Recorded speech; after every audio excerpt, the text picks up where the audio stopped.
Hello, welcome to another edition of SacTown Movie Buffs. I'm Kier. This is Jason, and we are back once again. Today, our topic at hand will be our top 10 films of 1997.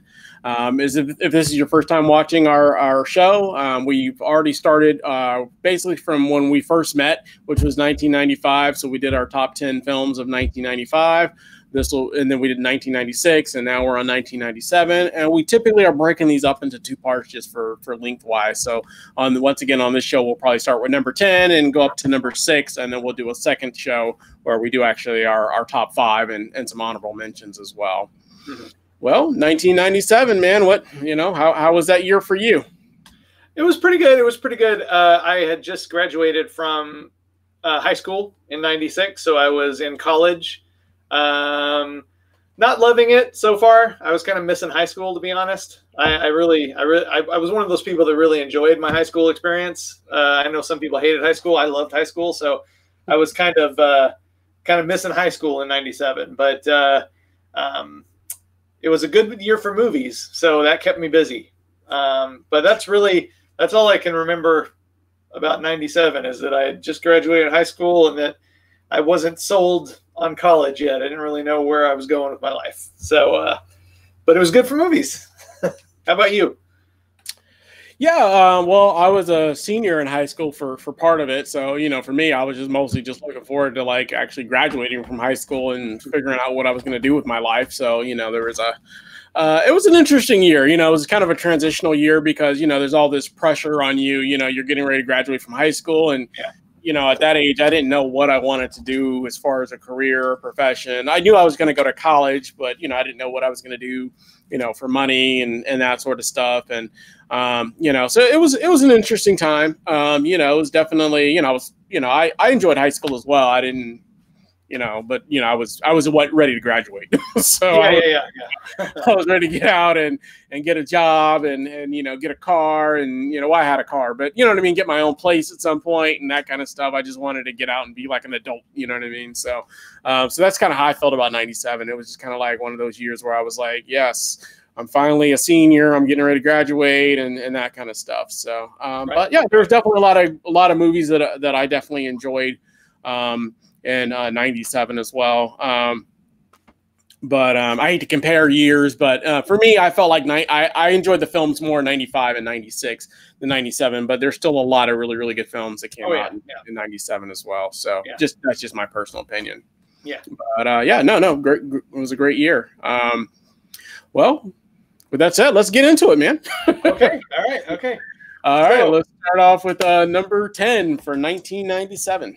My number 10 for 1997. And again, it was a very good year. A lot of movies that didn't quite make the cut that I wish would have made the cut, but we'll cover those in the runner-ups next time. My number 10 for 1997 is Romy and Michelle's high school reunion.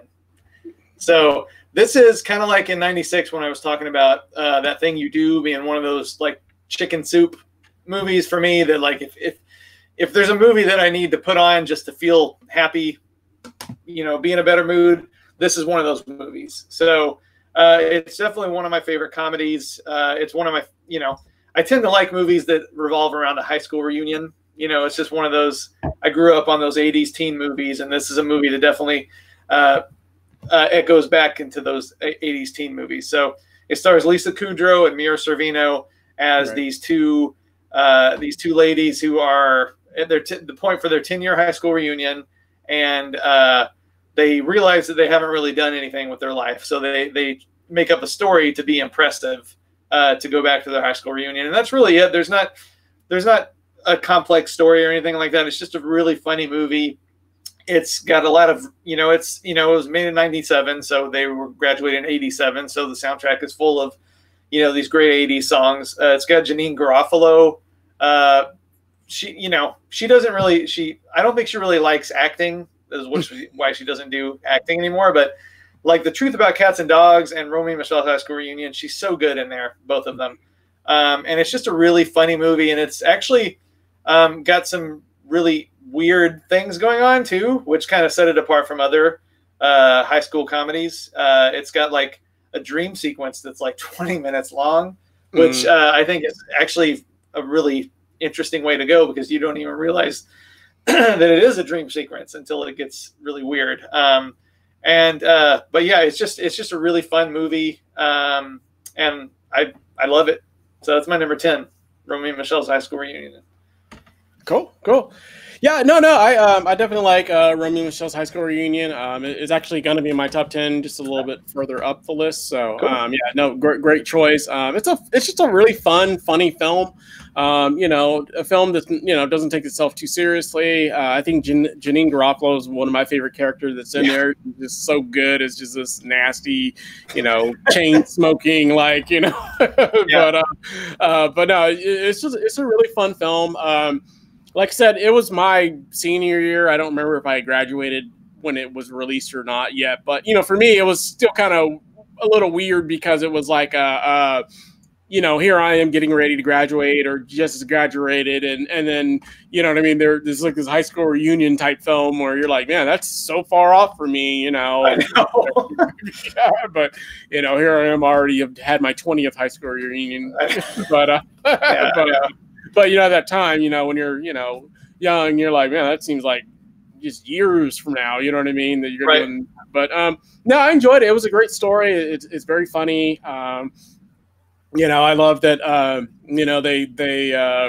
It was like one of those things where, like, when you're going back to your high school reunion, and after 10 years, you in your head you think that like everybody's going to be so much more successful than you are. Yep. All these people are going to be like doctors and lawyers, and they're all doing these great dream jobs and this kind of stuff. And, the two girls in the film, they, the stars, they really hadn't done a whole lot, in the 10 years, since high school. And so, they have to like make up a lie about themselves and that kind of stuff in order to go back. And, I really enjoyed that. And it's like one of those things that's like so funny now because, I remember going back to my 10-year high school reunion, and nobody was doing anything. You know what I mean? Like nobody was, even myself, I was like, man, I even thought about that at my 10-year high school reunion. I'm like, man, I hope it's not like this, where I come in and like, I'm not like this huge success story and like everybody else is like doing all these great, amazing things. And you go back and it's just like half the people are still living in the same town and no one's really doing anything yet. You know what I mean? No one's like really on a helicopter. Like in this movie.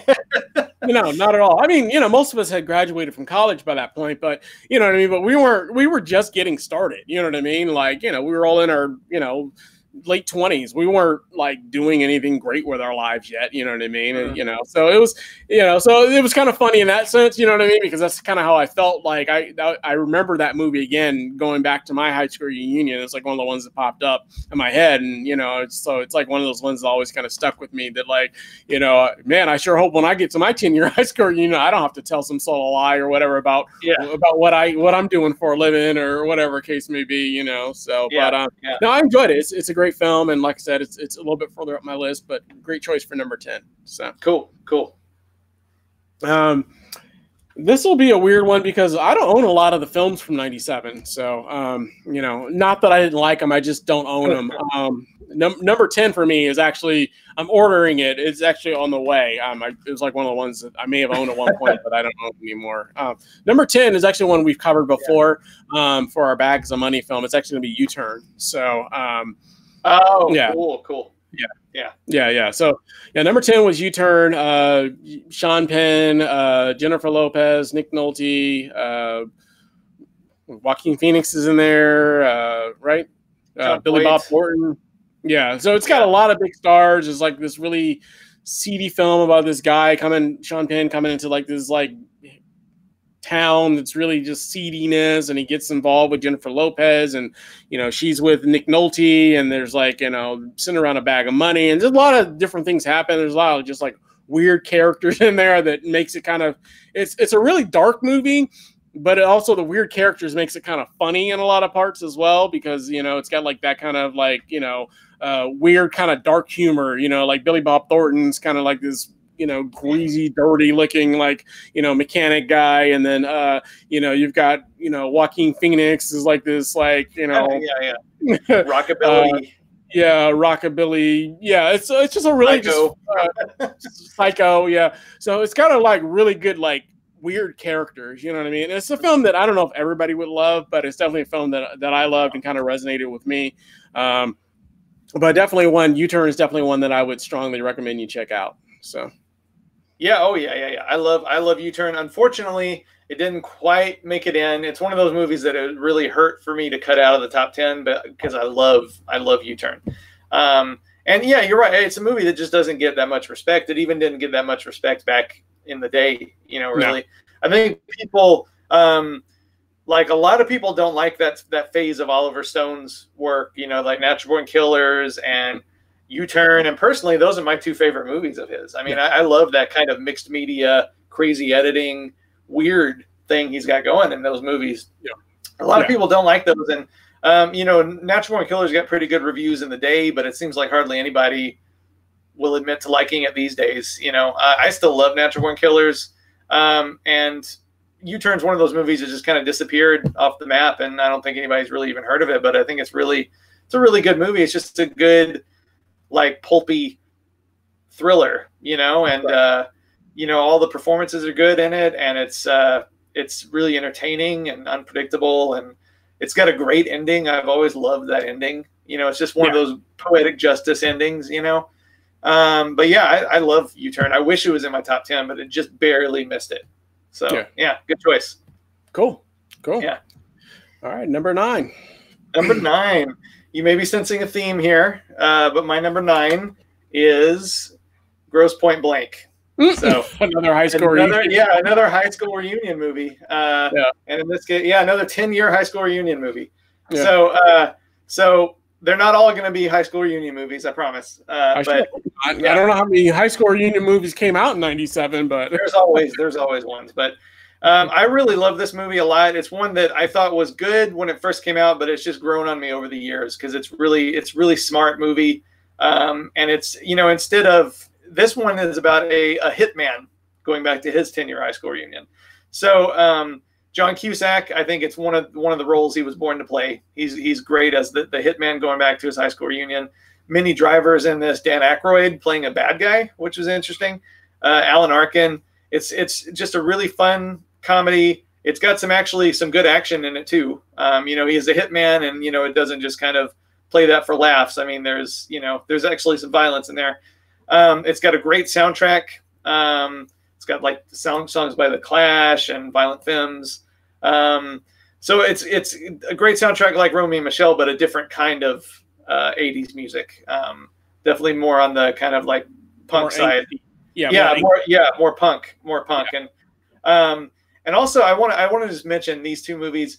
It was movies like, speaking, you know, you were talking about your real high school reunion and everything. Movies like this kind of ruined high school reunions for me because I always assumed, based on movies like this and many others, that the high school reunion was always at the high school. Mm-hmm. And I always looked forward to that. Like, I always thought that was such a cool idea to go back to your high school, you know, to the gymnasium where you had the school dances or whatever. And I always thought growing up, like, that's where high school reunions were. They were at the actual high school. But that, like, never happens. You know, it was just, you know, my 10-year high school reunion was just at some random restaurant, you know. That is lame. You know, I always thought, yeah, exactly. So I mean, and only like a fraction of the kids even showed up. You know what I mean? Like, there was like, it was like, right. You know, I expected the entire school to show up, and like you get there and it's just like, you know, you're like, well, it's like maybe half, if that. You know what I mean? So yeah. Yeah, but movies like these lead you to think that like the high school reunion is going to be in your high school gymnasium with like all the decorations and like, you know, a big crane shot comes in over everybody, and that's not what high school reunions are at all. No, definitely not. Yeah. And then like, just like I said, going back to the you know, everybody's so successful and doing these great amazing things, and you know what I mean, but that's not the case, you know. So right. Most of us have done nothing like Romy and Michelle, or you know, we're a hitman like John Cusack. So right. So, but yeah, I love Grosse Pointe Blank. I think it's a super fun movie. It's just gotten better over the years. That's my number 9. Cool. Yeah, it didn't make my top 10. It's one that I always like, but I don't know. There's always something about that film that I don't know. I never can say that I love it. I don't know. I can't quite put my finger on it, what it is about it. I think it does a pretty good job of blending action and comedy, but I don't know. I guess in a few places it feels like it's a little jarring when it's more of a comedy, and then there's like this really like action scenes that are kind of like throwing me off a little bit sometimes. But no, it's one that I definitely like. It probably just missed my honorable mentions actually, but just missed it. But it's one that I definitely do like and have always enjoyed. I don't have anything negative to say about Grosse Pointe Blank. I would still probably give it 3.5 maybe out of 5. So so still pretty good. Just didn't quite make the cut is all. So cool. My number 9, and I don't own either. I don't own any of these actually. Do you own any movies, Kier? Do you? I mean, No, man. I thought you were a fan. I thought you were a fan. I don't own nothing, man. Hey, I own quite a bit from 90, 95, and 96. It's just I don't know, for some reason 97. I didn't buy a lot of movies that year or something. I don't know. Maybe because I was too. Yeah, it's all in the mail too. No, this is not in the mail. My number 9 is, and we've had many discussions about this film, is going to be Starship Troopers. So we've had a lot of discussions about this. I think this was a film, it's a futuristic film with like monsters and that sort of stuff. And like, they're like military guys that are like fighting these like futuristic like monsters or whatever, like alien like figures. It's an action movie. It's kind of a comedy also in parts. It's really over the top. It's kind of like a play on like, I don't know, like a Star Wars / Alien / there's a lot of different elements to it that you could probably reference where they got inspiration from. But it's just a really funny film. Like I said, we've had many discussions about it just because I think we both kind of like, when we first saw it, maybe didn't like it a whole lot, you know what I mean? But it was like a film that we watched again. I think it both kind of grew on both of us is my overall take on it. But definitely a good film. Definitely one I definitely strongly, recommend anybody to check out is Starship Troopers. Oh yeah. I love Starship Troopers. It's on my top 10 a little bit further up. And yeah, this is one of the things we talked about is that I hated it. I didn't just not like it. I hated this movie when I saw it because I actually I gave it like an F. I gave it like 0 stars. I remember that the first time I saw it, and it's because I didn't get the satire. I didn't get that it is a satire. I didn't. Right. I didn't understand. I was 19. Maybe I didn't have as great an understanding of satire at the time, but.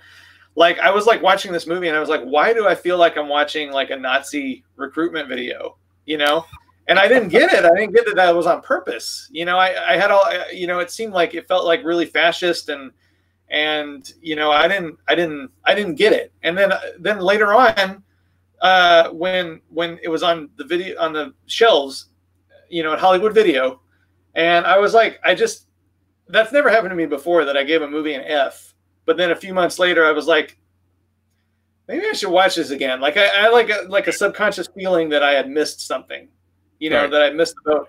And then I loved it. I totally loved it. And my appreciation for it has just gotten better over the time because, it is a satire. It is basically, it's a propaganda.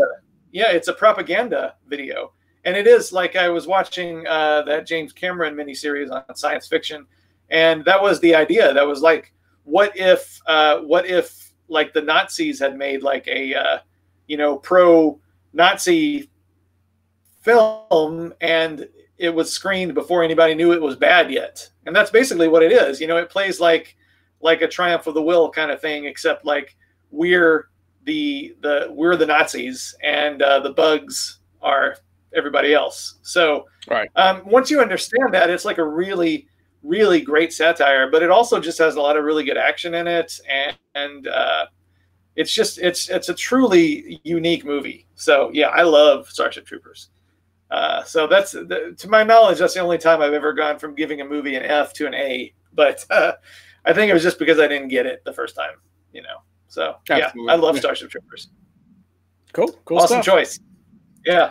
All right, what are we already on number 8? Yeah, number 8. Number 8 for me is, I don't know if you've seen this one, The Ice Storm. Have you ever seen The Ice Storm? No. Okay. It's definitely it's a good movie. It's a very good movie. It's set in the 1970s. It is about two families that live next door to each other, and it's a family drama. It's a coming of age movie. It's a tragedy. It's not light viewing, that's for sure. It's kind of a sad movie, but it's really, really good. It's about these two families, and you have to kind of understand the time period it was taking place in, because it was the time when kind of the free love of the 60s was kind of hitting the end of that phase, and it was still kind of, people were still like experimenting, but it was starting to see the after effects of it. So, but it's kind of a hard movie to describe, but it takes place on Thanksgiving, over the Thanksgiving holiday for these two families. And something really tragic happens toward the end that I wouldn't want to spoil, but it's just a really good drama. It's a coming of age movie. It's got Christina Ricci in it when she was young.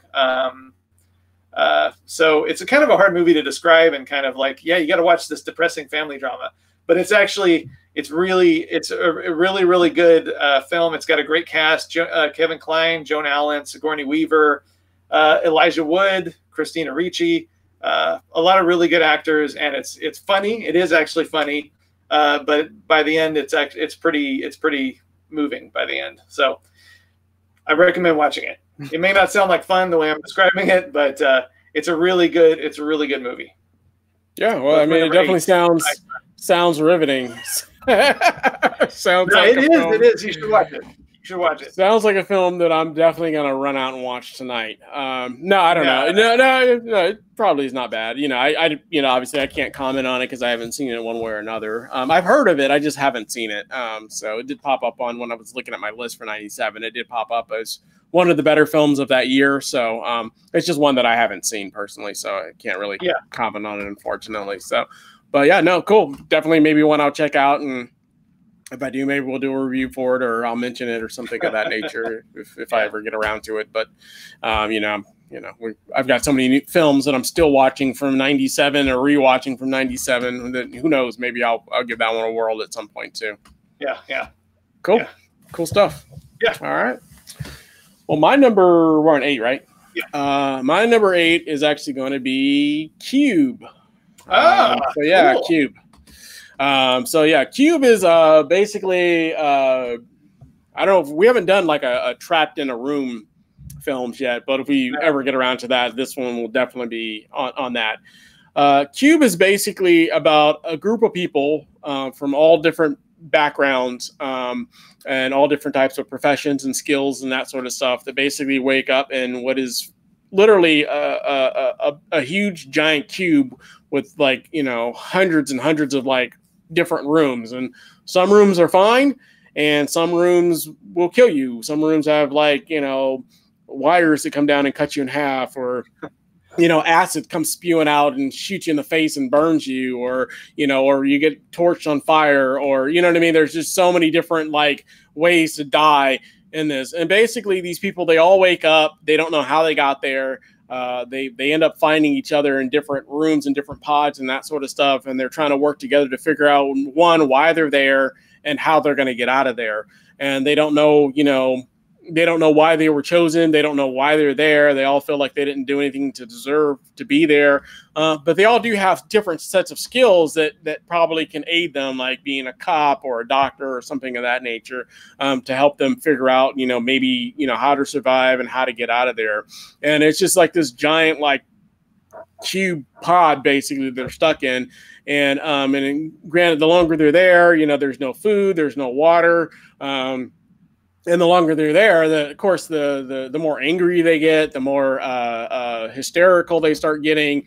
And as they're trying to find their way and trying to find different clues and trying to figure out that the cube is kind of like a puzzle, and they're trying to figure out what the puzzle is in order to get out of there. But it's a really, really good film.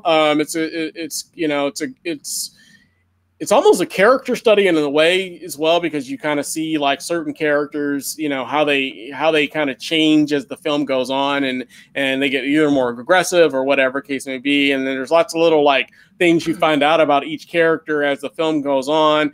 You know what I mean? Good or bad.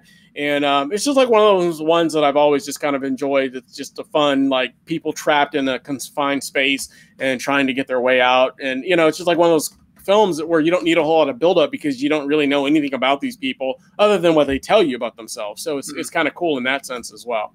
But yeah, that's going to be my, we're an 8, right? Yeah, number 8. Yeah. Number 8 is Cube. Sorry, I forgot. No problem, So, yeah. no problem. Yeah. Oh, I love Cube. Yeah. So you probably be surprised to know that it's not in my top 10. It's in the runner-ups. Yeah, because I say that because you probably like it more than I do. Yeah. I was like obsessed with that movie when it first came out. Like I had the poster of it hanging in my bedroom, and you know, I watched that movie so many times I could probably still almost recite it from memory probably. But no, not that much. But I did watch it a few months ago with my nephew, and it had been quite a while, and I still remember pretty much every shot of that movie. I love the premise. You know, I love that kind of Twilight Zone, drop strangers into a strange situation storyline, and I love that the suspense of never knowing, like the room the room you're gonna enter is going to kill you or not. And yeah, so I love it. I love it. Maybe it's because I've watched it so many times that, you know, over the years I did start to notice shortcomings. I mean, there's some weak acting moments here and there. Yeah, I will agree with that. I just watched it the other night, actually, with my fiance. We were watching it because I hadn't seen it in many years, and there's definitely some parts where they're either overacting or you know what I mean. There's definitely some parts that, you know, you'll have to like forgive the acting or forgive why they're overacting. Movie. Yeah, it's a low budget movie, but overall, I think you get the general gist of it and the premise of it, which makes it really, really fun. So yeah, and I think the suspense still really works. You know, it's still really tight in a suspenseful way. There's definitely some surprises. The computer effects, which some of them are a little primitive, but I think it works for the most part. I mean, they knew that they didn't have a very big budget to do great effects, so they had to be pretty subtle. But I think what's in there is pretty good. Yeah. So I really like it, and I love that. I don't think it's a spoiler to say that you never really find out what's going on. There's no big answer to what exactly is going on, and that's another thing that I really like, especially in science fiction, is when it doesn't hand it all to you like in a pretty bow, you know, an explanation. So yeah, I love Cube. It's in my runner-ups for sure. Cool. Yeah. Cool. Well, good stuff, man. All right, well, moving right on to number 7. Number 7 for me is a kind of an interesting cover. I can't even see it. Yeah, The Game. Okay, cool. Yeah, The Game. This is the Criterion Blu-ray. It's kind of an unusual. I really like this cover, but it's not the poster art that everyone's familiar with. Michael Douglas with his head coming apart in a puzzle. But The Game, I really this is another movie kind of like Grosse Point Blank that I really enjoyed back then, but it's just gotten better and better over the years for me. So it's one of David Fincher's films, you know, who directed Seven, which we talked about for 95. This was the movie that he directed right after that. And it is basically a very 70s style paranoia movie. Michael Douglas plays this rich guy who gets given a gift by his brother, Sean Penn. This kind of, I guess, interactive game. I guess. I mean, it's kind of hard to describe, but basically, it is he's hit a rut in his life. Nobody likes him. He's just a bitter, angry person, and his brother wants to give him this gift of being kind of shocked back to life in having to be immersed in this life or death game where he doesn't know what's going to happen to him at any given moment. That's kind of the bare outline. But, you know, it's one of those movies where it really kind of blurs the line between like what's really happening and what's not happening. Right. And I just love that kind of movie. And I think Michael Douglas is really great in it. I think it's kind of underrated in David Fincher's movies because whenever anybody talks about David Fincher, they talk about like Seven,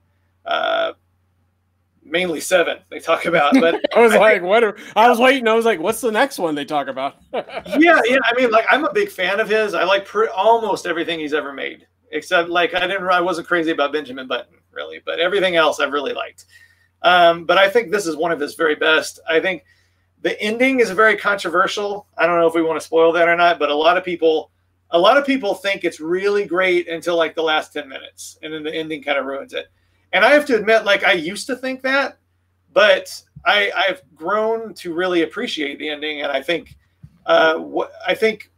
actually, when I think back on it, if it had ended where everyone says it should have ended here, that would have been the predictable choice, really. I think what they've done with the ending is to make you think it's that kind of movie and then kind of pull a switcheroo on you. And for some people, it doesn't work. It didn't work for me at first, but it worked. I've grown to really like the ending and respect the ending. So I don't know if we want to talk about the ending, but I mean, it is 23 years old. I don't know. It's up to you. But I love the game. It's my number 7 for 1997. Yeah. Yeah, I probably would leave the twist kind of sort of ending off, just because, you know, they're, for one, it's not like The Sixth Sense where everybody and their grandma has seen it. You know what I mean? Right. A lot of people haven't seen the game, so I would probably leave that part out of it, just because a lot of people haven't seen it yet, you know? So I don't know. I think we have to use our judgment on that, whether we actually want to do spoilers on certain films or not. But this is a film that, you know, I think you ask, you know, 5 out of, out of 5 people, maybe one person's seen it. You know what I mean? Like, most people haven't seen it. Maybe 2, yeah, because it definitely wasn't one of Fincher's more popular films. So, yeah, I liked it. It didn't make my top 10, and it just missed my honorable mentions. And probably because I was one of the people that didn't really care for the ending that much. I felt like they had a good story, and they kind of, in my opinion, sort of ruined it a little bit with the ending. But, you know, I haven't seen it in many years. I mean, maybe I would feel differently about it now, but that was one of the things that stuck out at me at the time about the film is I was enjoying most of it, and then the ending happens, and I'm like, So for me, it does lose a few points for the ending, and I think a lot of people feel the same way about it. But overall, it's not a bad thriller, if you will. You know, it is one of those films where, you know, when you're watching, especially for the first time, you know, you don't know. You know, is this real? Is this fake? You know, what's going on? I guess like a comedy version of that film would be like Game Night. If you've ever seen that one. Yeah. So that'd be like a comedy version of that, where it's like their life's in a rut. And so they're, they basically, his brother comes to him and says, hey, we're going to, involve him in this really big game where, a murder happens, and you know what I mean, and that kind of stuff, and you don't know what's real and what's fake or that kind of stuff. So it kind of reminded me a little bit of that is in that movie as well. But yeah, overall I enjoyed it. It just, like I said, it just missed my honorable mentions. It probably would have been, I only did 5. So if I did the full 20 or whatever, it was probably would have been like, I don't know, 20 or 21, somewhere around there. But it was still one of the better movies of that year. So I definitely did enjoy it. So. Yeah, it's funny you mentioned Game Night, because I heard this movie mentioned so much in like the reviews of Game Night, and I liked Game Night a lot. But I heard it mentioned so much, it might have even been intentional, that this was kind of a intentional, not really a spoof, but like a comedic version of this movie. I don't know if that's just because every critic whose review I read mentioned that, or if that was actually the goal of the movie. I don't know enough about the making of Game Night to know if it was intentional or not, but it's definitely, I'm glad you brought it up, because it pretty much is like a comedic version of this story. Right. So, yeah, absolutely. Yeah, I like that one a lot too. Cool. Yeah, well, maybe we'll get into that on our whatever year that came out in. I don't know, 18 or 17 or something. I don't know, but maybe we'll get into that one at another time if it even makes either one of our top 10s or honorable mentions. I don't know. I'd have to think about it. But cool. Well, my number 7 we've already covered is actually going to be Romy and Michelle's high school reunion. So we've already kind of went over that. So yeah, just like I said, just a couple spots up from yours, and I already kind of went over to my opinion of it. It's just a really, really fun film, and one that I definitely funny. It's fun. It doesn't take itself too seriously, and it's just a really good story. It's just a really good, fun film about going back to your high school reunion. So yeah, definitely one to check out. Yeah. All right, we're at number 6, right? We are at number 6, man. Number 6. I don't have a lot to talk about either, because my number 6 is Starship Troopers. Oh, there we go. We already covered that. Great movie, great satire. If you get it, than because I didn't the first time I watched it. It's really kind of a unique masterpiece, I think. Yeah, for sure. Yeah. No, it's just a really, really fun film. You know, it's got lots of action, and it's very cheesy, very over the top. Yeah, on purpose. That's But purposely, yeah, exactly, yeah. Well, a lot of cheesy and over the top films are purposely. I think you know, it's to some degree at least. So, but yeah, definitely one that's fun. That you know, I highly recommend anybody check out if you haven't seen it. So, but go into it with an open mind that it's meant to be satire, and I think you'll have a better understanding of it. So. I think that makes the difference. And get used to thinking about you know, Neil Patrick Harris as a Nazi. That's basically what he is. Yeah. Yes. Yeah. Back then it was Doogie Howser still. That's how people knew him. So yeah, exactly. Very weird. Yeah. My number 6, and I haven't seen it in many years, and I don't own it. I think you own it, but I don't. It's actually going to be Gridlock'd. So yeah. So great film. You know, in my opinion, stars Tupac and who's his partner? Tim Roth. Yeah, and Tim Roth. They're basically junkies that are. It's kind of a comedy, though. You know what I mean? There are a lot of funny parts to it, but they're basically junkies that are trying to kick their habit and get into rehab, and they, I guess, just didn't realize all the loopholes that it takes just to get yourself into rehab, to get yourself checked in. And so there's a lot of different elements that go along with that, with them, you know, going and trying to kick their habit and trying to get into rehab, and all the mishaps they're having and all the trouble they're having getting into it. For me, it's a really fun and kind of funny film. A lot of parts. There are some serious elements that are involved in it as well. But overall, I'd say it's a comedy more than anything. And it's really weird because, you know, Tupac didn't do a whole lot of comedies, you know, in most of his movies. You know, they were like, you know, Poetic Justice and Above the Rim, and, you know, all these really like more serious films, I guess, if you will.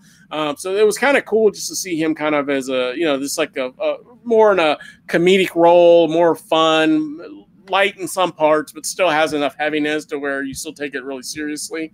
And it's just like one of those films that I've always liked and enjoyed. And, you know, a lot of people, when they think of like, you know, Tupac films, they don't mention Gridlock because it's like one that nobody really saw. And it came out also the year after he died, as well. So it was like one of those post-mortem films or whatever. But yeah, it's like one of those films that, like, you know, it just gets kind of like lost in the shuffle. But me personally, I actually think that it's his best acting. Oh yeah, you know? Easy.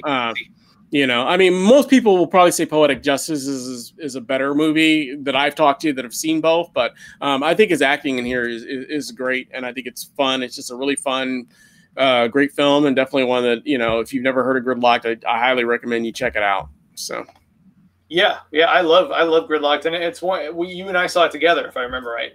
Right. Yeah, but I think it's, you know, it's kind of sad to watch because I think it's easily Tupac's best performance, and it's just sad to see like that he wasn't able to, you know, do more movies like that and do anything, you know, because he died. But you know, he truly was a great actor, a gifted actor. He's excellent in that movie. Tim Roth is excellent in that movie. Yeah, absolutely. Yeah. And Tandy Newton is in there before anybody really, you know, she's a big deal now on Westworld and stuff. Right. But she still looks exactly the same, which is yeah. She looks like she's aged today. You know, maybe put on maybe a little bit of weight here and there, but other than that, looks exactly the same. Like she has one wrinkle here, and that's about it. You know, right. But yeah, no, I agree. I think overall, it's his best acting is in that film. You know, like I said, you know, a lot of people like him in the more gangster role, like Juice and that sort of stuff. And you know, and fun fact, he's actually supposed to play O-Dog's character in Menace to Society as well, but he had a falling out with John Singleton, so he never played that role. But that would have been interesting to see also. But yeah, he's a great actor, and what a lot of people that don't know Tupac or know enough about him other than his music is he was actually an actor before he was a musician. Oh yeah. Yeah, he was in the School of Arts, you know, growing up. So he was already involved and so he's always been a good actor. He just never, you know, he took musical road in order to go down that road, and you know, and then got more into the gangster rap and that sort of stuff. But initially he was more into poetry, and acting was his first love, actually. And then from poetry, he then used that to propel that into you know, his hip hop rap career, basically. But no, phenomenal acting. Tim Roth was really good in there as well, of course. So I hate to, you know, just say, you know, it's all about Tupac, but you know, well, he's what you remember. I mean, like, Tim Roth is good, Tandy Newton's good, but he's kind of the heart of the movie, I think. Yeah. Yeah, absolutely. So yeah, definitely one I say check out. You know, if you you know, if you're you know, interested in just a really good, fun film with some serious elements, of course. But yeah, Gridlock is one that I strongly recommend. So and that's my number 6, and that's pretty much where we're at, man. Yeah. So great show, some great films. You know, granted, this is our part 1. You'll have to stay tuned for our part 2, which, you know, we'll definitely, you know, show probably a few days after this one.